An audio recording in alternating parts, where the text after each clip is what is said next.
मुच्यते पूर्णस्य पूर्णमादाय पूर्णमेवावशिष्यते।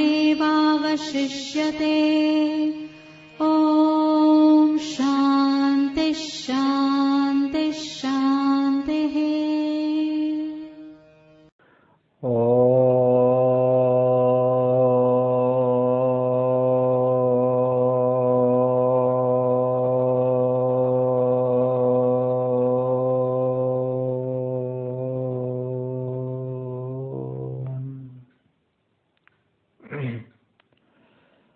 भद्रं कर्णेभिः शृणुयामदेवाः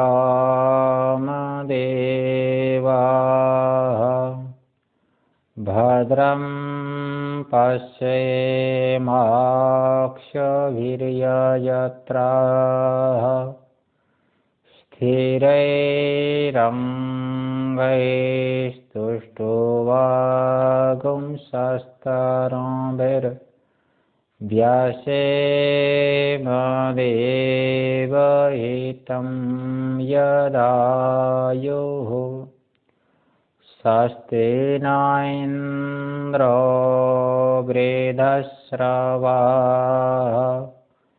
स्वस्ति नः पूषा विश्ववेदाः स्वस्ति नस्तार्क्ष्यो अरिष्टनेमिः स्वस्ति नो बृहस्पतिर्दधातु। ॐ शान्ति शान्ति शान्तिः। शङ्करं शङ्कराचार्यं केशवं बादरायणं सूत्रभाष्यकृतो वन्दे भगवन्तौ पुनः पुनः। ईश्वरो गुरुरात्मेति मूर्तिभेदविभागिने व्योमवद्व्याप्तदेहाय दक्षिणामूर्तये नमः।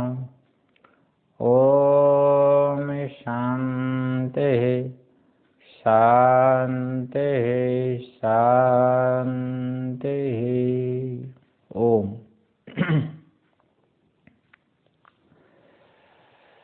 हम लोग मांडुक्य कारिका के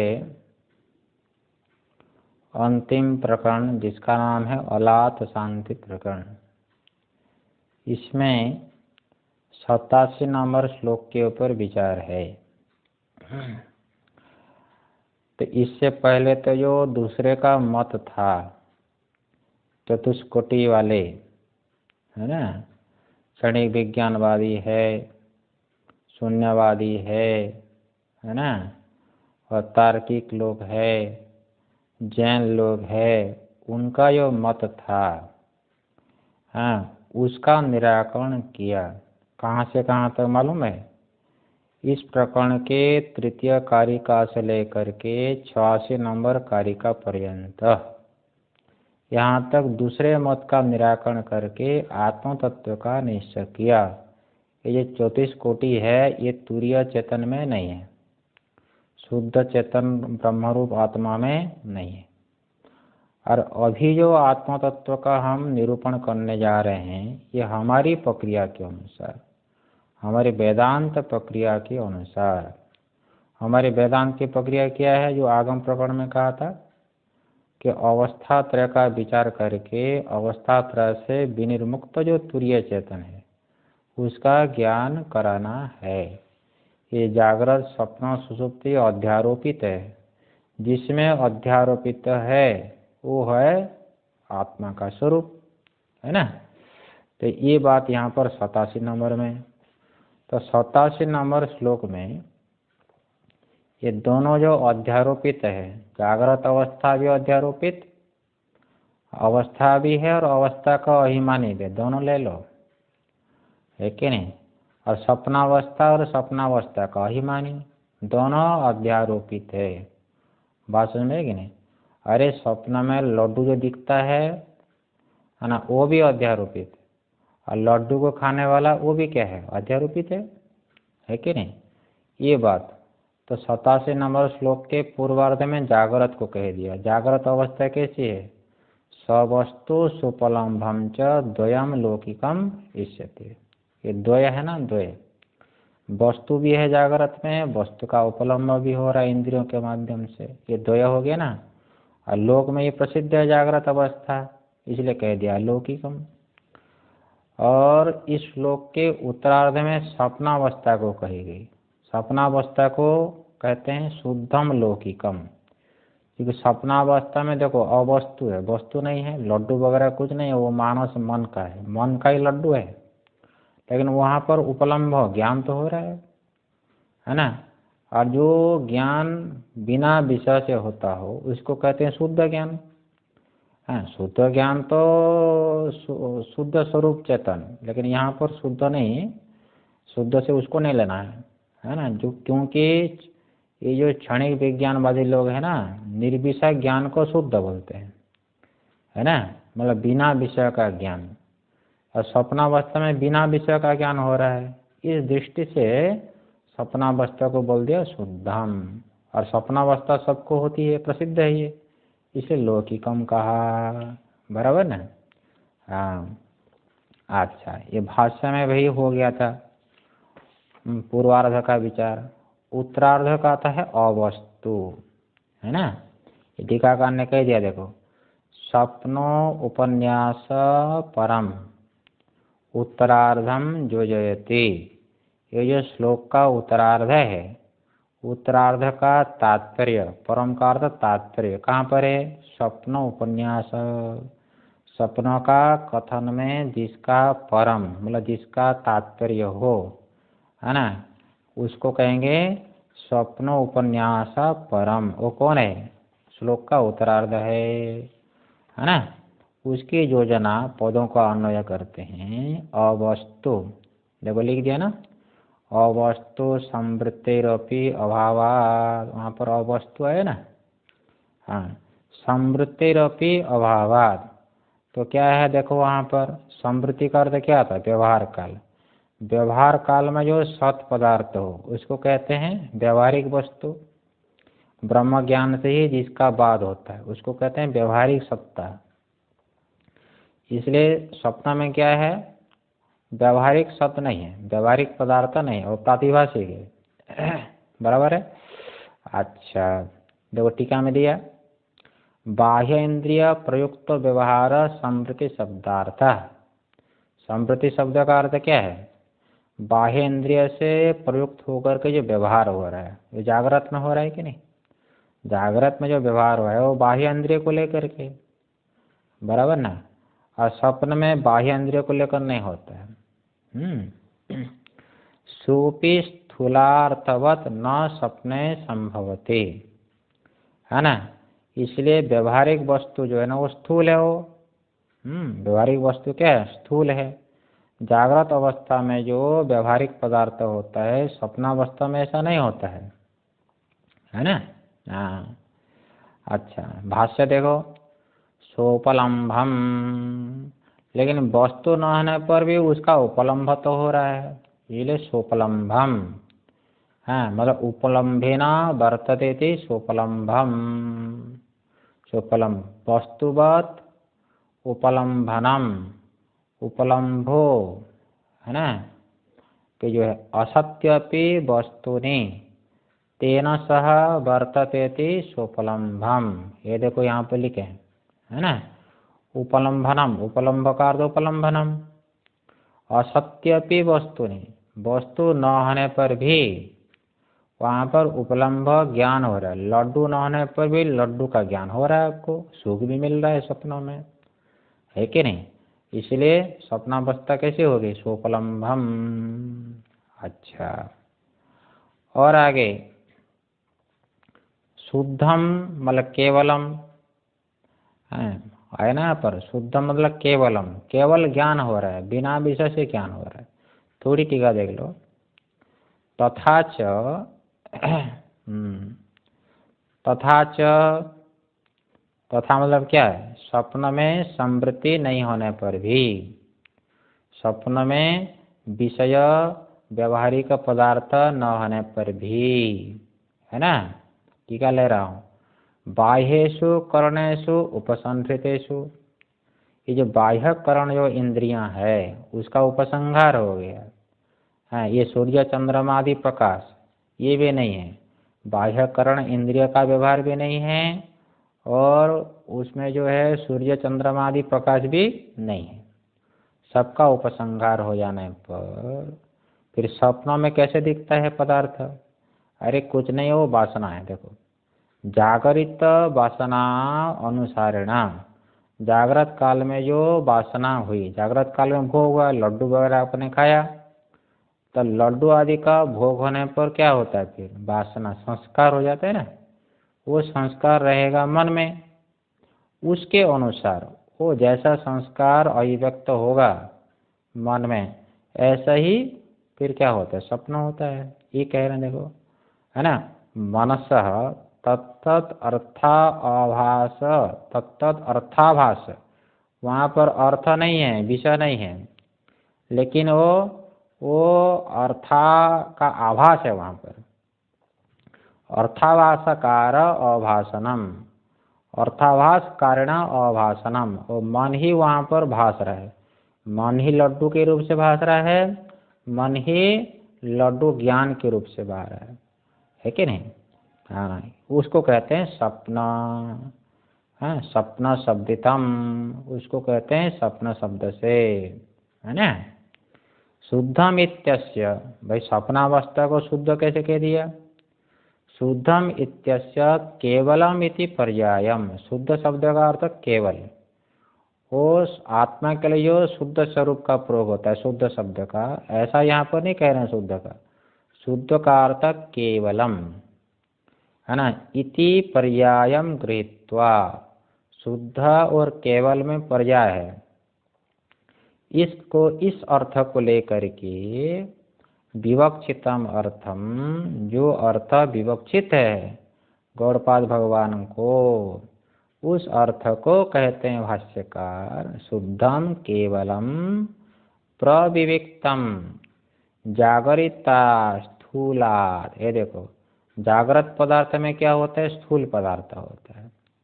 जागृत पदार्थ में जो लड्डू खाना है तो लाना पड़ेगा कि नहीं, बनाना पड़ेगा, लेकिन स्वप्नावस्था का पदार्थ पहले कैसा कहा, सूक्ष्म है, तो इसलिए प्रविविक्त भूख कहा था ना आगम प्रकरण में, है ना।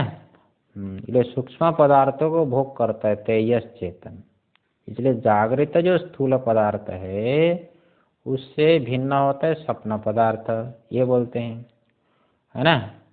अलौकिकम, लौकिक क्यों कहा, है ना, तो शुद्धम लौकिकम कहा ना स्वप्नावस्था को, लौकिक इसलिए कहा लौकिकम सर्व प्राणी साधारणत्वात्, भाई सभी प्राणियों के लिए साधारण है, स्वप्नावस्था सबको होती है, स्वप्नावस्था कौन नहीं जानता है, सब जानते हैं, ये कह रहे हैं। तस्यापि लोक प्रसिद्धतम लौकिकम, लौकिक शब्द का अर्थ हो गया लोक में जो प्रसिद्ध है उसको कहते हैं लौकिक। इति अनेना उक्तम, इस शब्द के द्वारा कहा गया, तद विवृणन्ति, लौकिक शब्द का अर्थ ये सर्व प्राणी साधारणता, सभी प्राणियों में साधारण होने से स्वप्नावस्था को कह दिया लौकिकम। इष्यते स्वप्न, स्वप्न को लौकिक कहते हैं, लोक में ही प्रसिद्ध है स्वप्न। इसलिए जो शास्त्र संस्कार से रहित व्यक्ति है वो भी कहता है स्वप्न। अच्छा, अब जो है देखो दो अवस्था होगी ना, जागृत अवस्था भी अध्यारोपित है, स्वप्नावस्था भी अध्यारोपित है, और उसमें जो अभिमान करने वाला है, जागृत अवस्था में अभिमान करने वाला कौन है, विश्व, और स्वप्नावस्था में अभिमान करने वाला तेजस। ये दोनों व्यभिचारी है, दोनों दृश्य है, इसलिए वो मेरा स्वरूप नहीं है। ये यहाँ पर विचार करना है, बराबर है कि नहीं? क्योंकि पहले कहा ना अत्रायम ये नहीं, अयम आत्मा से नहीं, कि ये जो है चतुष्पाद, अयम चतुष्पाद, ये चतुष्पाद 4 पाद वाला है। ये आत्मा 4 पाद वाला है। वहाँ पर बात कही ना आगम प्रकरण में कि 4 पाद क्यों, 4 पाद क्यों कहा? देखो जो 3 पाद है ना, विश्व तेजस प्राज्ञ, ये 3 पाद है ज्ञान का साधन। ये 3 पाद क्या है? वो ज्ञान का साधन, तुरीय चेतन को जानने के लिए, प्राप्त करने के लिए वो 3 पाद होते हैं साधन। साधन होने से इसको कहा पाद। और वो जो तुरीय चेतन वो प्राप्तव्य होने से, ज्ञेय होने से उसको कहा पाद, है ना? ये अत्रायम जो है चतुष्पाद, अयम आत्मा चतुष्पाद, ये आत्मा 4 पाद वाला है। समझ में आ गया ना? 3 के लिए साधन के रूप से पाद शब्द का प्रयोग, और तुरीय चेतन के लिए वो प्राप्तव्य होने से उसको पाद कहा। ये पाद शब्द का अर्थ 2 है ना? साधन में जो पाद शब्द का प्रयोग करेंगे तो वहाँ पर क्या होगा? पद्यते प्राप्यते स्वरूपम अनेना इति पादः। लेकिन विचार करने पर, और पद्यते प्राप्यते असौ पादः, है ना? जिसको प्राप्त किया जाएगा उसको कहते हैं पाद। वो कर्म में है कि नहीं? वो कर्म में हो जाएगा घय प्रत्यय, पदगत धातु से। और साधन में जो पाद होगा घय प्रत्यय साधन अर्थ में, करण अर्थ में, बराबर है? चलो ये आगे देखो, संप्रति सुसुप्तम दर्शयति। और अब ये सुसुप्त जो है, सुसुप्त अवस्था को कह रहे हैं, ये भी अध्यारोपित है। सुसुप्ति अवस्था और सुसुप्ति अवस्था में अभिमान करने वाला प्राज्ञ, ये भी अध्यारोपित है ना? देखो, अवस्त्वनुपलम्भं च, अवस्त्वनुपलम्भं च लोकोत्तरमिति स्मृतम्, लोकोत्तरमिति स्मृतम्। ज्ञानं ज्ञेयं च विज्ञेयं सदा बुद्धैः प्रकीर्तितम्, सदा बुद्धैः प्रकीर्तितम्।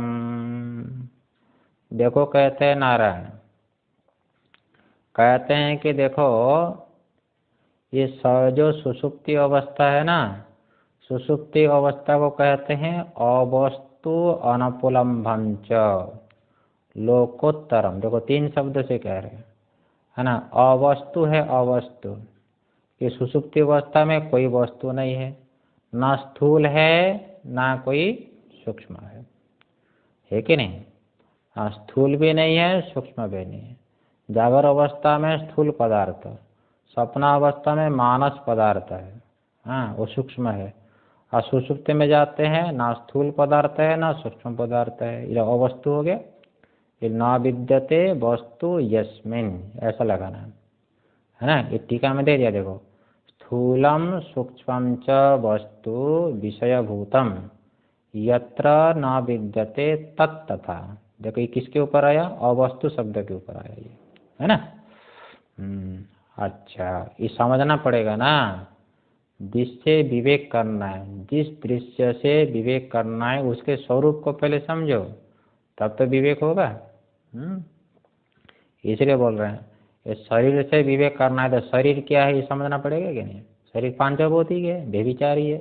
ठीक इसी प्रकार से सुषुप्ति अवस्था भी क्या है? वो भी दृश्य है, वो भी दृश्य है, उसको समझना पड़ेगा। अवस्तु जिसमें कोई स्थूल सूक्ष्म वस्तु नहीं है, ये सुषुप्ति होगी अवस्तु। और वहाँ पर क्या है? अनुपलम्भम च, वहाँ पर उपलम्भ नहीं होता है। वहाँ पर क्या नहीं होता है? उपलम्भ। उपलम्भ ज्ञान, विशिष्ट ज्ञान।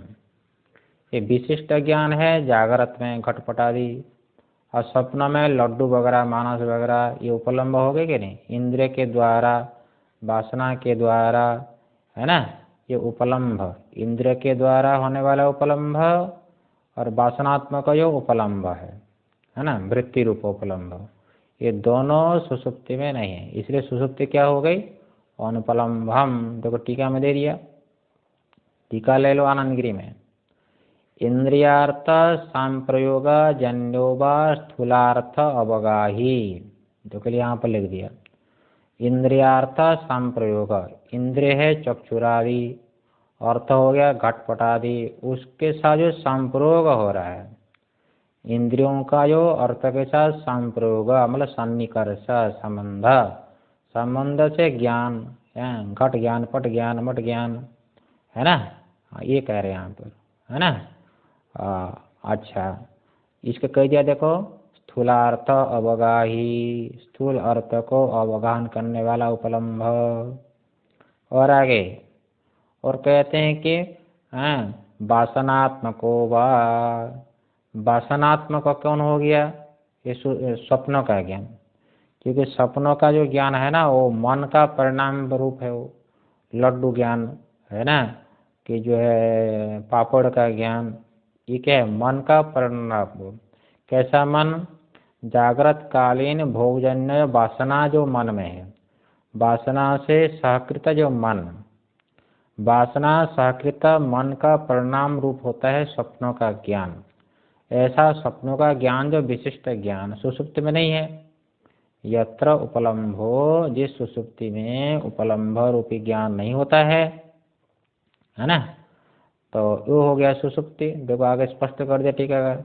तत् अशेष विशेष विज्ञान शून्यम सुषुप्तम इति, ये देखो, इसलिए समस्त विशेष विज्ञान से शून्य, विशेष विज्ञान जागृत में हो रहा है, स्वप्न में हो रहा है, और सुषुप्ति में नहीं होता है। उसको कहते हैं, देखो कह दिया अनुपलम्भम, इस अभिप्राय से सुषुप्ति को कह दिया अनुपलम्भम, है ना।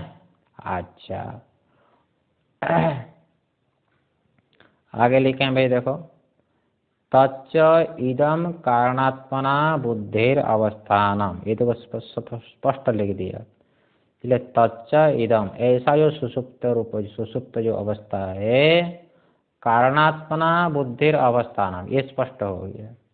ये बुद्धि अपने कारण रूप से रहता है। कहाँ पर रहता है? सुषुप्ति में, कारण में, अविद्या में रहता है वो बुद्धि, है ना। इसलिए बुद्धे है कारणात्मना अवस्थानम, इसको कहते हैं सुषुप्त, बराबर है।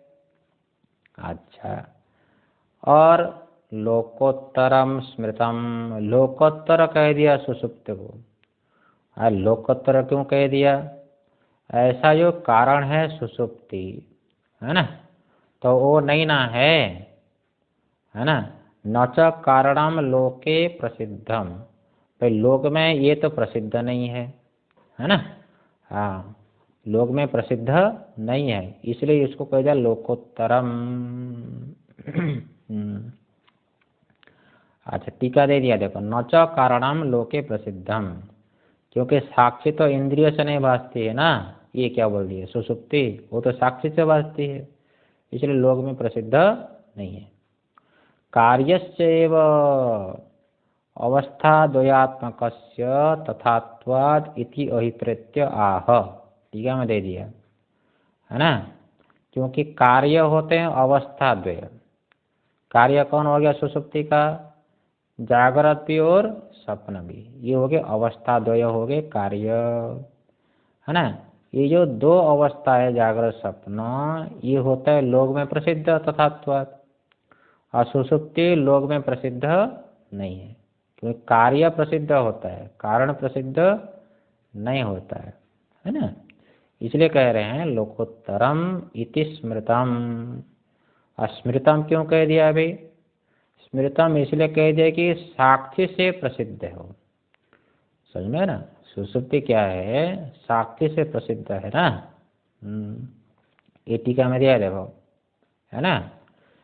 तस्य साक्षी प्रसिद्धतम, ये सुषुप्ति इंद्रिय से प्रसिद्ध नहीं है, इंद्रिय से ज्ञान नहीं होता है सुषुप्ति का, ज्ञान किससे होता है? साक्षी से होता है। सुषुप्ति साक्षी से सिद्ध है।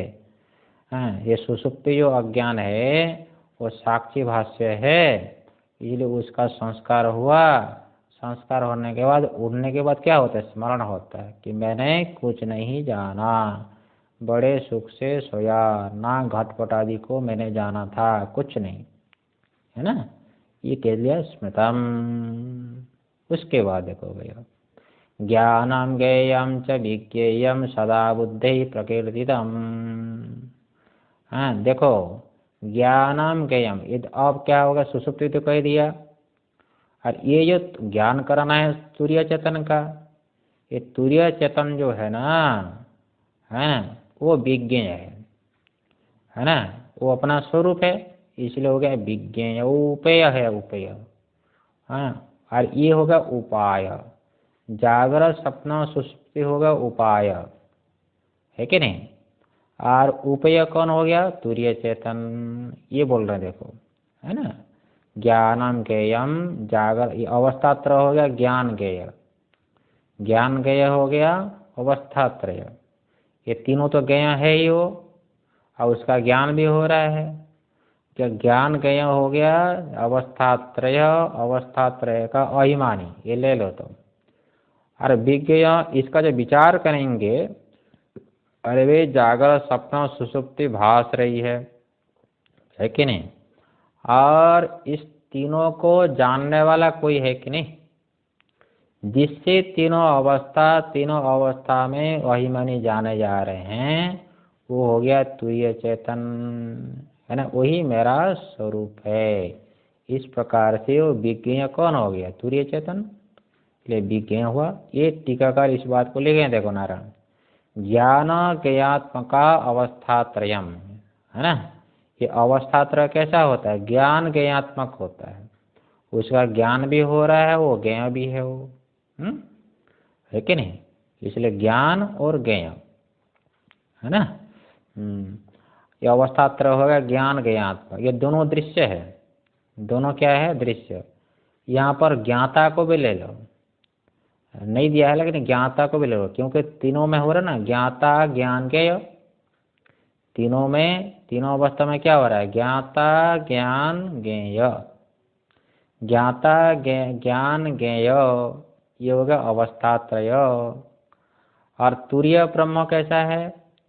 वो परमार्थ तत्वम, वो तो वो विज्ञाप्ति स्वरूप है, वो साक्षी स्वरूप है वो, है ना। इसकी अपेक्षा ये तुरीय हो गया। ये तीन अवस्था की अपेक्षा से वो चौथा हो गया ना तुरीय चेतन, ये बोलते तुरीयम, वो परमार्थ तत्व है। हाँ, वो सत्य है, वो अधिष्ठान है। अरे तीनों जो है वो क्या है? वो कल्पित है। इसलिए ये तीनों में अध्यास होकर व्यवहार होता है। इसलिए अहम मनुष्य, देखो यहाँ पर अहम मनुष्य कहने से क्या हुआ? यहाँ पर जो मनुष्य सत्य का अभिमान करने वाला हो गया वो दृश्य अध्यस्त, और उसमें अधिष्ठान जो है वो अस्थि अंश हो गया तुरीय चेतन, है ना। इसलिए अहम अस्मि, देखो अस्मि अंश वही तो तुरीय चेतन है, उसका अन्वय सर्वत्र है, उसका अन्वय सर्वत्र है ना। जागृत में भी है अस्मि के रूप से भान हो रहा है, स्वप्न में भी अस्मि के रूप से, सुषुप्ति में भी अस्मि के रूप से हो। तीनों को सत्ता देने वाला जो है अस्थि अंश, ये हो गया अव्यभिचारी, बराबर है कि नहीं। और ये तीनों हो गए व्यभिचारी, ये आने वाले जाने वाले हैं। जागृत सपना सुषुप्ति व्यभिचारी है, इसका व्यतिरेक हो रहा है। स्वप्न में जाते हैं तो जागृत का व्यतिरेक हो गया, लेकिन तुरीय चेतन का अन्वय हो रहा है, तो इसका व्यभिचार नहीं होता, यही तो है ना, अन्वय व्यतिरेक। एतावदेव जिज्ञास्यम आत्मतत्त्वं जिज्ञासुना अन्वय व्यतिरेकाभ्याम यत्चा सर्वत्र सर्वदा। यही आत्मतत्व ही जिज्ञास्य है। वो कैसे जानेंगे उसको? अन्वय व्यतिरेकाभ्याम यत्चा सर्वत्र सर्वदा, जो सर्वत्र हो और सर्वदा हो, अन्य व्यतिरेक से सिद्ध हो, है ना। हाँ, कैसे समझ रहे आ जाए ना। तो जागृत में अहम अस्मि दोनों का भान हो रहा है। अस्मि तुरीय चेतन का भी वो स्वयं प्रकाश, ये अस्मि के रूप से जो भान हो रहा है वो स्वतः भास रहा है। और अहम अंश जो चिदाभास है परमात्मा, वो अस्मि से तादात्म्य को प्राप्त करके भास रहा है। जैसे बल्ब के प्रकाश से ये पुस्तक भास रही है, पुस्तक पढ़ रहे हैं। ये पुस्तक जो है प्रकाश के संबंध को प्राप्त करके प्रकाश से प्रकाशित होकर के पुस्तक भास रही है, लेकिन प्रकाश वो स्वतः भास रहा है व्यवहार में। ठीक इसी प्रकार से है ना, अहम अस्मि ये जागृत में हो रहा है कि नहीं, ये अस्मि स्वतः प्रकाश है, वो स्वयं प्रकाश है, क्योंकि वो चित्त स्वरूप है। वो उसका तादात्म्य होने से अहम भास रहा है, चिदाभास अंतःकरण विशिष्ट चेतन भास रहा है कि नहीं। लेकिन सुषुप्ति में जाते हैं तो वो अस्मि, वहाँ पर भी अहम अस्मि भान हो रहा है। लेकिन जो जागृत अभिमानी अहम वो नहीं रहा है। जागृत में तो आप अपने को अमुक मान रहे हो, है कि नहीं। लेकिन स्वप्न में जाते हैं तो देखो उसका व्यभिचार हो गया, उसका व्यभिचार हो गया। लेकिन अस्मि का व्यभिचार नहीं होता है, अस्मि का अन्वय जागृत अभिमानी का व्यभिचार हो गया है। स्थूल शरीर में अभिमान करने वाला वो रहा नहीं स्वप्न में, उसका व्यतिरेक हो गया कि नहीं। और स्वप्न से जब लौटते हैं तो अस्मि का अन्वय हो रहा है साक्षी का, है कि नहीं। और वहाँ पर जो स्वप्न शरीर में अभिमान करने वाला जो है तेय, उसका भी विचार हो गया कि नहीं, व्यतिरेक हो गया। इस प्रकार विचार करना है। और सुषुप्ति में जो जाते हो तो वहाँ पर दोनों का भी व्यतिरेक हो गया, है कि नहीं। जागृत अभिमानी स्वप्न अभिमानी, वहाँ पर भी साक्षी है। वहाँ पर जो है सुषुप्ति में अभिमान करने वाला जो प्राज्ञ है उसका भी विचार हो गया उड़ने के बाद है कि नहीं। ये तीनों अवस्था में अभिमान करने वाला जो है वो होता है अध्यस्थ, वो अध्यस्थ है वो। और तीनों को सत्ता देने वाला, तीनों को प्रकाशित करने वाला वो अधिष्ठान है, उसका नाम होता है तुरीय चेतन। यही बात कह रहे हैं। देखो टीकाकार ने कहा ज्ञान ज्ञेयात्मका अवस्था त्रयम, है ना। और तुर्यम च परमार्थ तत्व, तुरीय चेतन जो परमार्थ तत्व है वो अधिष्ठान है ना। विद्वत अनुभव समधिगम्यम, विद्वान के द्वारा अनुभव से वो अधिगम्य हो। हाँ, कौन? ज्ञान ज्ञेयात्मक अवस्थात्रय का जो अधिष्ठान है तुरीय परमार्थ तत्व, वो अनुभव से समधिगम्य, वो प्राप्तव्य होता है ना। इस बात को अब गौड़पाद भगवान ने कही, ज्ञानम ज्ञेयम च विज्ञेयम सदा बुद्धि प्रकीर्तितम। वो बुद्धा, बुद्ध मतलब कौन? विद्वान। इसलिए बुद्धवान के द्वारा ये कथन कर दिया गया। ये जागृत स्वप्न सुषुप्ति का विचार करने पर विज्ञेय जो तुरीय चेतन है वो जाना जाता है ना। अच्छा, ये तो श्लोक का हो गया नारायण। अब जो आगे भाष्य के ऊपर विचार करेंगे, थोड़ी टीका है। देखो, श्लोकगतम पदद्वयम अनुद्य विवक्षितम अर्थम कथयति। श्लोकगतम, श्लोक में रहने वाले जो पदद्वय है ना, पहले पदद्वय कौन है? अवस्तुर अनुपलम्भ, है कि नहीं। उसी बात का अनुवाद करके इस पदों के द्वारा जो अर्थ विवक्षित है गौड़पाद भगवान को, उसी विवक्षित अर्थ का कथयति, कथन करते हैं अवस्तु। अब देखो, अवस्तु अनुपलम्भम, ये हो गया अनुवाद, ये दो पद हो गया अनुवाद। अवस्तु अनुपलम्भम च, और इससे विवक्षित अर्थ क्या है वो बता रहे हैं। विवक्षित अर्थ को विवक्षित अर्थ कहते हैं ग्राह्य ग्रहण वर्जितम इति एतद लोकोत्तरम। ये बात यहाँ पर कह रहे हैं कि जो है ग्राह्य ग्रहण से वर्जित। ग्राह्य ग्रहण कहाँ हो रहा है? जागृत में और स्वप्न में हो रहा है ना। ये विषय हो गया ग्राह्य, उसका ज्ञान हो रहा है ग्रहण, विशिष्ट ज्ञान। हाँ, ये विशिष्ट ज्ञान, ग्रहण शब्द से विशिष्ट ज्ञान। हाँ, इससे रहित है सुषुप्ति। सुषुप्ति में ना कोई ग्राह्य है, ना सुषुप्ति में कोई विशिष्ट ज्ञान है। इसलिए इसको कह दिया लोकोत्तरम, लोकोत्तर कह दिया, है ना। अच्छा भाई, थोड़ी टीका ले लो। अच्छा नहीं, थोड़ा सा जो है हम पहले भाष्य लेंगे। अतएव लोकातीतम, हाँ, इसलिए वो लोकातीत हो गया। इसलिए वो, क्योंकि सुषुप्ति ग्राह्य ग्रहण से वर्जित है, इस अभिप्राय से लोकातीत। टीका थोड़ी सी। ग्राह्य ग्रहण विभाग वर्जितत्वात् एव कुतो लोकातीतत्वम। अरे वे, सुषुप्ति को लोकातीत कैसे कह दिया? क्योंकि ग्राह्य ग्रहण का विभाग, ग्राह्य ग्रहण का जो विभाग हो रहा है, ग्राह्य हो घटपटादि विषय और उसका ज्ञान हो गया ग्रहण, ये दोनों में विभाग है। ये विभाग न होने से ही, इतने मात्र से ये सुषुप्ति को लोकातीत क्यों कहते हो?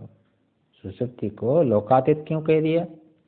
देखो, इसलिए कह दिया है नारायण, भाष्य में आया ग्राह्य ग्रहण विषयो ही लोको। अरे वे, लोक मतलब क्या होता है?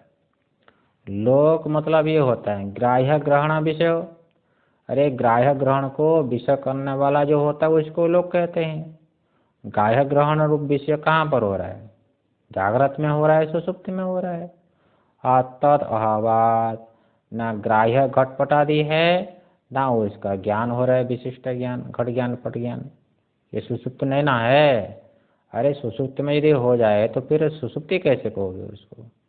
गाढ़ निद्रा ही नहीं कहोगे, उसको स्वप्न कहा जाएगा, और नहीं तो उसको जागृत कहा जाएगा, है कि नहीं। तो वहाँ पर ही मन थक जाएगा। अरे भाई, जागृत में भी देखो इंद्रिय मन में व्यवहार हो रहा है, और स्वप्न में जाते तो वहाँ पर ही मन में व्यवहार हो रहा है कि नहीं। ये मनोराज्य होता है वहाँ पर, है ना। तो वहाँ पर भी मन में व्यापार हो रहा है। जहाँ पर व्यापार होगा, जहाँ पर क्रिया होगी, तो वहाँ पर थकावट होती है। इसलिए मन भी थक जाता है स्वप्नों में। और थकावट को दूर करने के लिए कहाँ जाना पड़ता है? सुषुप्ति में जाना पड़ता है कि नहीं। तो वहाँ पर भी यदि विशिष्ट ज्ञान होता रहेगा, तब तो फिर निद्रा कैसे होगी? ये मन रूपी बैटरी का चार्ज ही नहीं होगा फिर। है कि नहीं।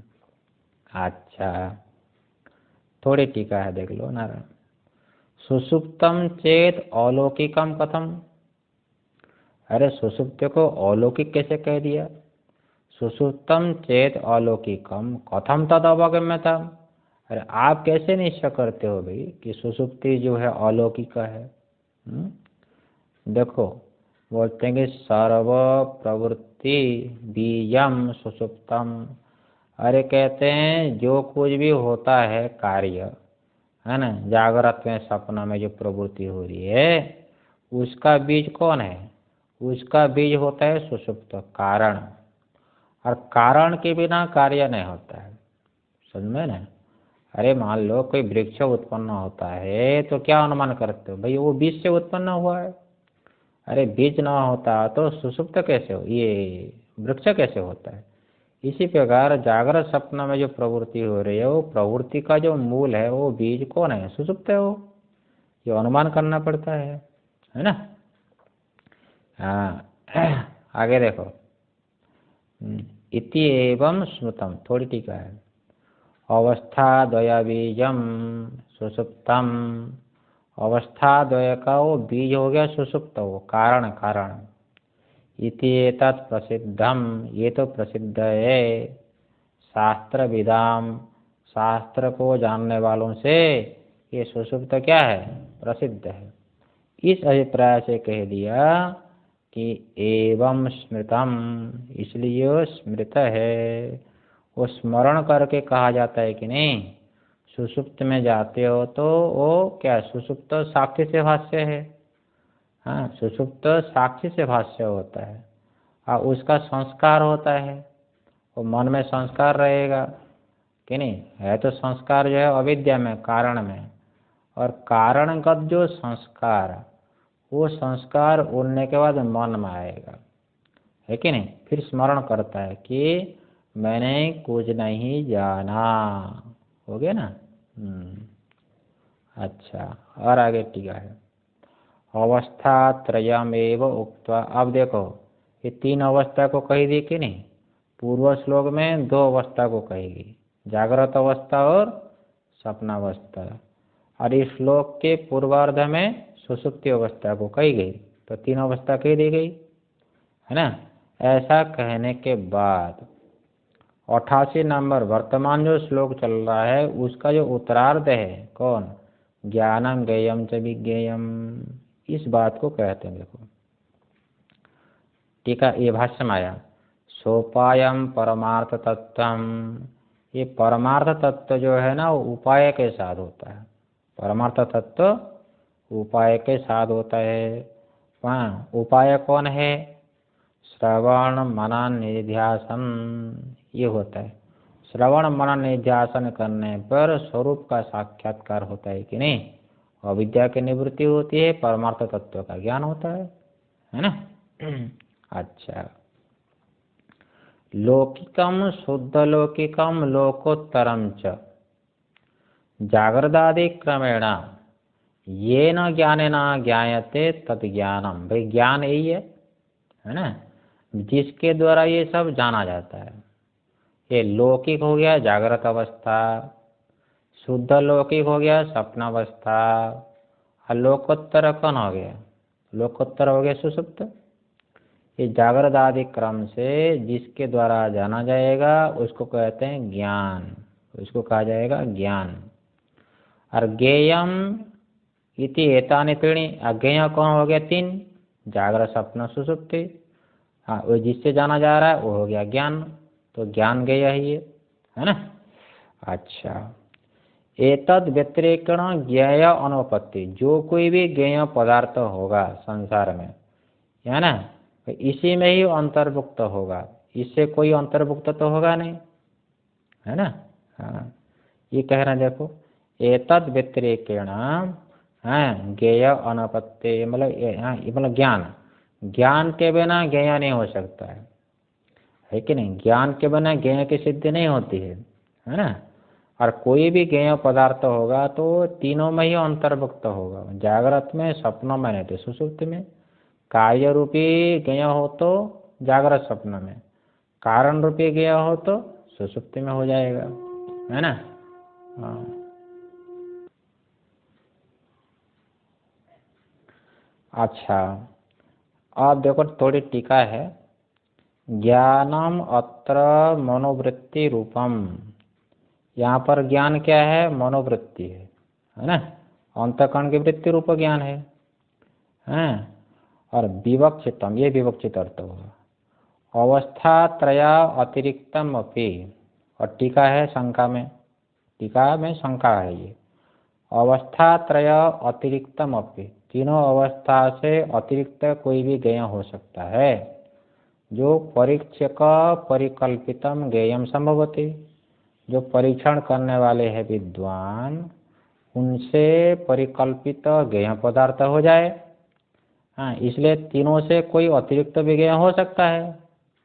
ऐसी शंका होने पर भाष्यकार कह रहे अरे भाई नहीं, कोई भी संसार में ज्ञेय होगा तो इसी तीनों में ही अंतर्भुक्त हो जाएगा, ये बोलते हैं भाष्यकार। सर्व प्रावादुक कल्पित वस्तुरो अत्रैव अंतर्भावात्। सर्व प्रावादुक, जितने भी प्रावादुक है, तार्किक है, प्रावादुक बोलते हैं तार्किक को, वृषम वदन्ति इति प्रावादुकः, अधिक बोलने वाले, तर्क करने वाले ना अधिक बोलते हैं। उससे कल्पित जितने भी संसार में वस्तु है, उन वस्तुओं का अत्रैव अंतर्भावात्, इसी तीनों में ही अंतर्भुक्त हो जाएगा, है ना। इससे अतिरिक्त कोई और पदार्थ नहीं है ना। अच्छा, थोड़ी टीका है। टीकाकार कहते हैं, देखो, सर्वैरेव प्रावादुकैः शुष्क तर्क जल्पनाशील, ये देखो, है ना। ये प्रावादुक जो तार्किक लोग होते हैं ना, उनका जो तर्क होता है शुष्क तर्क। शुष्क तर्क क्या बोलते हैं? जिस तर्क का आधार न हो, मूल प्रमाण श्रुति न हो, उसको कहते हैं शुष्क तर्क। लेकिन हम तो वेदांती है, हम तो तर्कों को ही मानते हैं। मनन स्थानापन्न होता है, लेकिन मनन स्थानापन्न तर्क वही होता है जिस तर्क का कोई आधार शास्त्र हो, है कि नहीं। जैसे हम विचार करते हैं, बस इतना में रखते हैं, इसका विचार हम आगे करते हैं। ओम भद्रं कर्णेभिः शृणुयाम देवाः, भद्रं पश्येमाक्षभिर्यजत्राः, स्थिरैरङ्गैस्तुष्टुवागुंसस्तनूभिर्व्यसेम देवहितं यदायुः, स्वस्ति न इन्द्रो वृद्धश्रवाः, स्वस्ति नः पूषा विश्ववेदाः, स्वस्ति नस्तार्क्ष्यो अरिष्टनेमिः, स्वस्ति नो बृहस्पतिर्दधातु। ओम शांति शांति शांति। ॐ शान्ति शान्ति शान्ति।